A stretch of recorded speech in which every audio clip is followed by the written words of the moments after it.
Hello guys, BJ here, and we have got expansions are coming to Warpforge 40k. The big announcement, the big piece of content this quarter that nobody was sure about has been revealed, or at least in part it has. We haven't seen any new cards yet. So let's take a look at dive into the announcement. So new expansion Beast Snaggas. So it says expansions are coming to Warpforge. Since the start of the game, there's been two different ways that we've basically introduced new content. There's been faction premieres, which means new factions, and reinforcement drops. Next week, that will change with the arrival of the first expansion to the game, the Beast Snaggas expansion. So, what is an expansion? Expansions are a new type of content, and that will heavily bolster an existing factions collection. Interesting. They'll bring into the game around 30 new cards plus 2 warlords. 30 cards plus 2 warlords. They didn't say 30 cards including warlords, so that looks like 32 new cards to me, giving the expanded faction a new edge in battle. These new cards will bring new traits, new mechanics, and new ways to play. Okay, that's great. That's one of the things that you want from an expansion, is not just, not just building on things that can, but actually new mechanics. So that's great. With next week's expansion, the Beast Snaggas and Snakebite clan join forces of the Orcs in battle. But how could Snakebites be added to the Gothcorks collection, you say? Won't they just crump each other non-stop? Well, with Orcs that's bound to happen regardless. But starting with this expansion, we're also tweaking how we define our factions. Now this is really interesting, guys, because, since the start of Warpforge, they've kind of had this thing where rather than just calling them Orcs or just calling them Eldar, we've had Simhan or we've had the Goth, and that was kind of, I guess, a laying the bed for a potential future where we could have, different craft worlds or different Orc clans. But let's read on. Changes to existing factions. The world and stories of 40k play a huge part in how our factions and cards are designed. In the end, we want players to feel like they're leading their favourite factions into battle, and each game to feel like an epic struggle between two warring factions. However, some factions have proven to be more challenging to expand in ways that bring fresh, interesting new possibilities for them than others. That's really interesting. So I could imagine looking at Simhan versus Ulthwar and saying I could see quite a distinct different design there, but maybe with the Orcs, for example, it's harder to do. Anyway, let's continue. As we continue the development of 40k Warpforge, some factions, doesn't say all, it says some, might be rebranded, so as to fit exciting additions to their card collections more comfortably. This will be the case for the upcoming expansion. After Beast Snaggas hits the game, the Goth Orcs faction will be renamed to Orcs. Cool. I still find it funny that we keep spelling Orcs with an S. They're surely in the world of 40k. I always thought it was a Z. Right? I always thought with fantasy was Orcs, but the 40k it was always a Z. Interesting. Anyway, this way the Beast Snaggers and Snakebite characters that join the game will feel at home in their faction and will be able to introduce other Orc clans to the game in the future. Interesting. So we're going away from the idea of separate sub-factions for the Orcs. Doesn't necessarily mean that we're doing that for all the factions though, right? Because they're very clearly said that some factions it's more uncomfortable to do it. So, kind of interesting, but at least they made a decision on it. Okay, so collecting the new cards. When the expansion's released, there's going to be a 4-week-long event celebrating the new content just added to the game. Now, 4-week event. We already have reinforcements. We know we have like a 1-week event, right? So think a 4-week event at the start of the expansion. A total of 4 cards will be collectible only through alternative methods, and then will later join the list of collectible and craftable cards. While the expansion release is live, you will have multiple ways to collect new cards. Number 1, expansion booster packs. So these booster packs will follow the same rules as existing ones. 5 cards, but one of them is guaranteed, where one of them is guaranteed to be rare or better, but they will guarantee that at least one card will be from the new expansion. So I guess depending how good the common cards are, this will be the main way you could collect common cards quickly, because if you're only getting 1 per pack and it's not even guaranteed to be the rare card, then you're way more likely to get, just kind of common cards So, you know, it still begs the question of how do you get the epics and the legendary new cards. Regular booster packs, all army booster packs will, and the expanded factions original booster packs have a chance of yielding expansion cards. So it's kind of like saying you could still get, so you could open a regular booster pack and get 3 of the expansion cards, but it's random, right? You might open 10 packs and not get any. Whereas the expansion booster pack, you're guaranteed to get at least 1 of the new cards. Okay, cool. Next way you can get them. In-game rewards. All random card rewards have a chance to yield a card from the new expansion straight away. So that includes campaign reward nodes, draft rewards. I imagine, especially free-to-play, we grinding a lot of drafts, and weekly crates, etc. Cool. So this says this is whilst the expansion is live. So this isn't all like where the reinforcement drop. It's after it finishes. This is all accessible during the expansion. The Vault. The Vault is a new reward system that will open its doors for the first time soon. This will be the only way to collect 3 of the expansion's cards before they become widely crafted at a later date.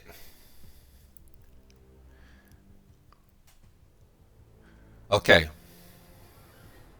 That's really interesting because, first of all, there's a question mark over what do you mean by a later date, but what I'm reading from that is they don't mean when the expansion finishes at the end of the month, where suddenly everything's accessible. I think what they're saying is there's going to be 3 cards locked in the vault that eventually will make its way into the game, maybe through the shop or something, but that could be months later. So it feels a bit like Marvel Snap route that we're going down in terms of making new cards a lot harder to access, making certain cards more special in that sense. And here's the big one, boys. Expansion Pass. During the event, a new reward track will be available, featuring in-game currency rewards. This is very much the reinforcement, guys. Same as the reinforcement. Exclusive new cosmetics, booster packs, and one of the expansion's cards, which will only be available here until a later date. So yet again, that's now 4 cards now that are only going to be accessible either in the expansion pass, so for that 30 days. If you miss it, you won't necessarily be able to get it. Yeah, there's going to be 1 card that's in here that you won't even be able to just craft with a wild card at the end. So a big question mark over what's a later date. Are we talking 3 months later, 6 months later, 20 days later? Big question there.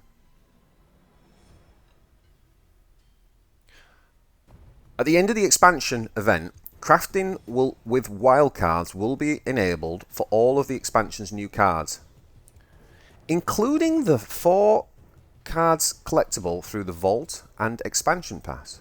Oh. Okay, so what's the difference then?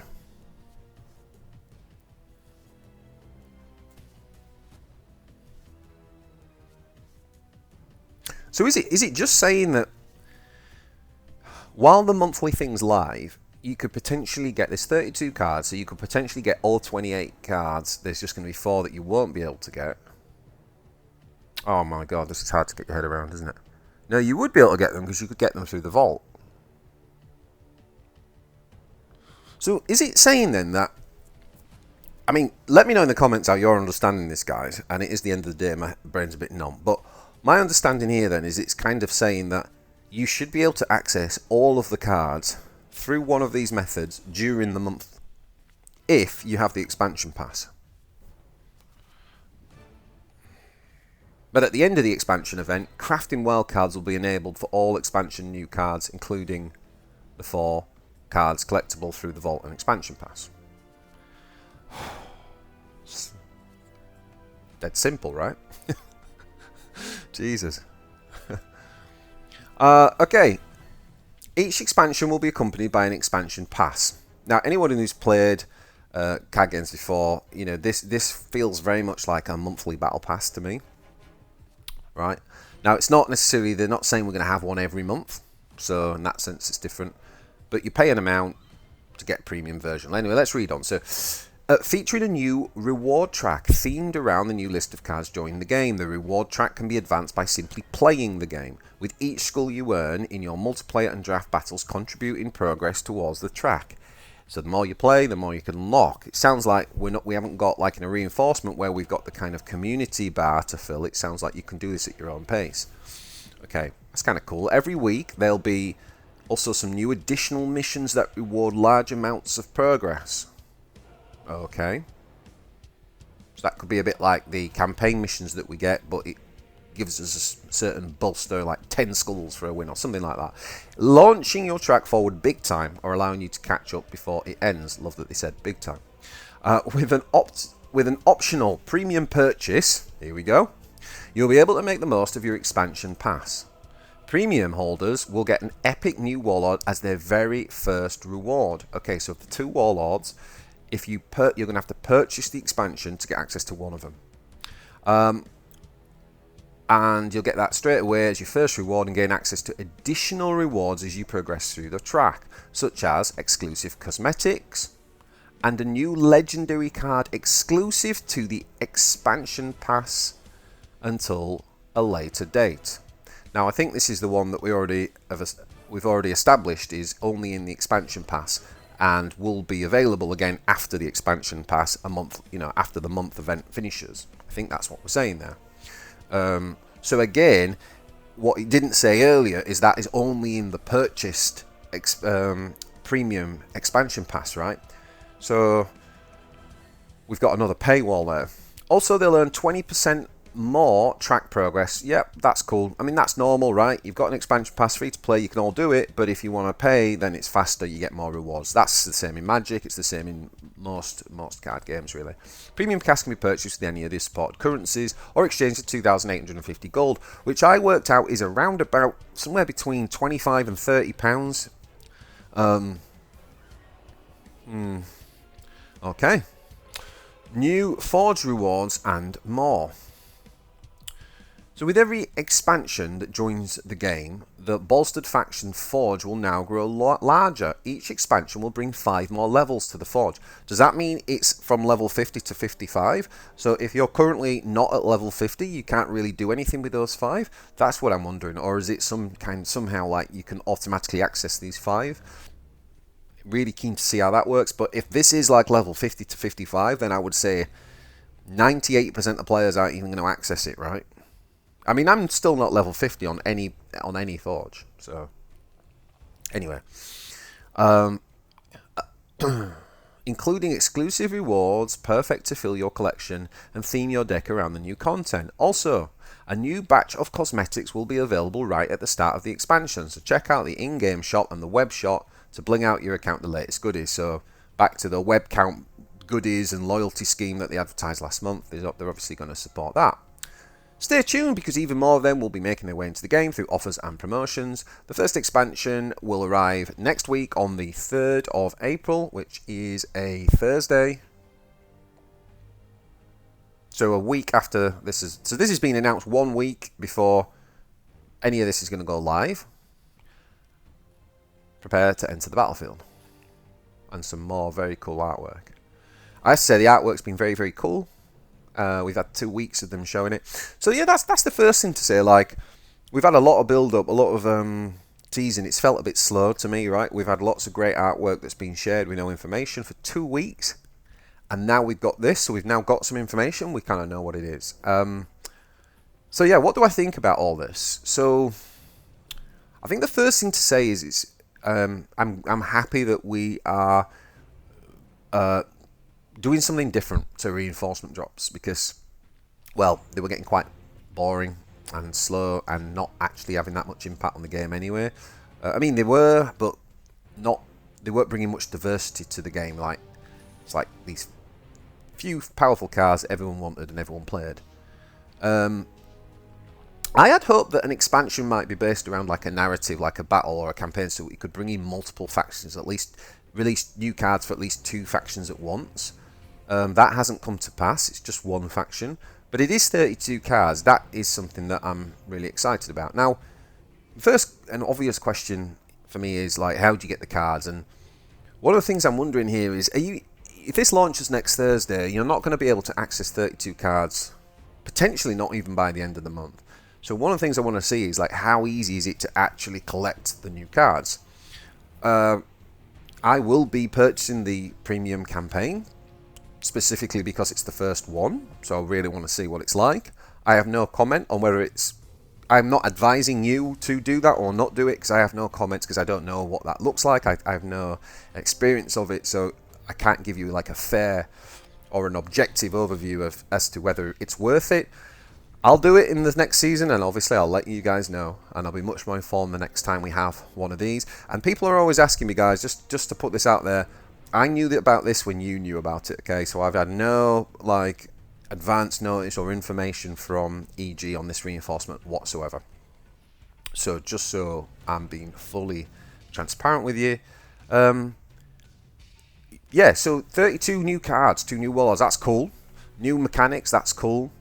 I am a little bit worried about the whole premium pass thing. Not for myself, because like I said, I'm going to purchase it, but I do worry that we're now going to have content that seems to be hidden behind a paywall. Although, if I'm reading it correctly, you can access them at the end of the season. At the end of the month, you should be able to craft them. The question is, though, is like, wildcards are quite hard to get in this game. So how do you access them? If you don't have a wildcard, you can't really get new wildcards very easily. So how do you access them? And as more and more of these come out, could it just end up being the case that these things are hidden behind a paywall? That is something that I think is a little bit concerning. But we'll have to see, guys. Like, it's new. We'll have to see how it plays out. Yeah, the Battle Pass idea, it could be cool. It could give us like a nice focus. It's one thing kind of reading this in bullet point form, and it's another thing like seeing it and seeing exactly how the cards are spread and what the expansion booster packs feel like. I'm glad they're doing this, by the way. I'm glad that they are going to have separate types of packs that have the new cards. I think that's a really good move. Actually, it's a bit of a shame only one of the cards are from the new expansion. I kind of wish it was... I don't know if they could have made all of them new, but made that pack a premium cost, or maybe even just say 2 cards would be from the expansion would make quite a difference. So yeah, I don't know how much they're going to cost, but I think it's a good step in the right direction with that. The vault thing's really interesting. I mean, extending the vault, extending things like campaign nodes, I think is a great idea for the game in general. But like I say, does that mean that we're talking about level 50 onwards? No one's going to be able to access that next month, or very few people are anyway. So I'm not sure. I'm kind of keen to see how that's going to work, basically.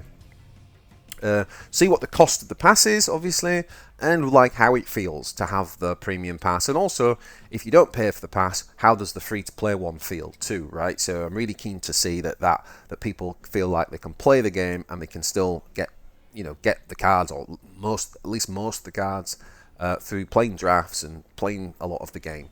And as long as they do that, then it should be pretty cool. So yeah, I think for now, guys, like, we've still got a bit of a wait. It's been a very slow first quarter, I think, for Warpforge. I think we've had a few disturbances in the force, Griff. But once this content comes out, hopefully we'll start to pick up the momentum. I think we got used to such a fast pace at the end of last year that it has felt a little bit slow and a bit stale, to be honest. So I'm really looking forward to having some new cards. Really looking forward to having some new content. Let me know in the comments what you guys think to the announcement. What are you most excited about to do with this? And yeah, hit that like and subscribe, and I'll catch you guys soon for some what looks like some more Orky Beast Snagga content. Ciao for now.